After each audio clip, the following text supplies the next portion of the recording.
మీరు మాట్లాడితే వాడు పుట్టమధు వాడు వీడంటాను. అరే శ్రీధర్ బాబు అని మేము అనలేమా? మాకు చాతగాలనుకుంటున్నారా? కానీ మా నాయకుడు మాకు నేర్పిన సంస్కారం మాకు అడ్డొస్తుంది కాబట్టి ఈ రోజు ఇంకా శ్రీధర్ బాబు, దుద్దిల శ్రీధర్ బాబు అని మేము పిలుస్తా ఉన్నాము. మీరు ఇలాంటి నీచమైన చర్యలకు మరొకసారి పాల్పడితే మాత్రం మీకు మా అన్న ఇల్లు అందరికీ తెలుసుకోవచ్చు, మంత్రి ఇల్లు ఉంటుందని. మీ నాయకుడి ఇల్లు మీకు తెలుసో లేదో మాకు తెలియదు. ఆ ఇంటిని దొరకబట్టి అదే విధంగా మీకు where there is action there will be equal reaction మీకు మేము కూడా చూపిస్తాం.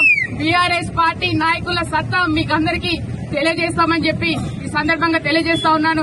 కానీ మేము ఒక పార్టీ లైన్ లో ఉన్నాము. మా నాయకుడు, మా అధినేత కేసీఆర్ గారు కావచ్చు, కేటీఆర్ గారు కావచ్చు, ఇక్కడ పుట్టమదన్న కావచ్చు, ఎప్పుడూ కూడా నోరు తూలనాడలేదు. కానీ మీరు ఎప్పుడు ధైర్యంగా ఎదుర్కొని బహిరంగంగా ఒరే పుట్టమధు, ఇంకొకసారి వాళ్ళ కుటుంబం గాని, స్వర్గీయ శ్రీపాదరావు గారి గురించి గాని, శ్రీధర్ బాబు గారి గురించి గాని ఎక్కడ నువ్వు వాయిస్ ఇప్పినా నిన్ను పండబెట్టి నీ నాలుక తెగ్గొత్తామని చెప్తా ఉన్నా.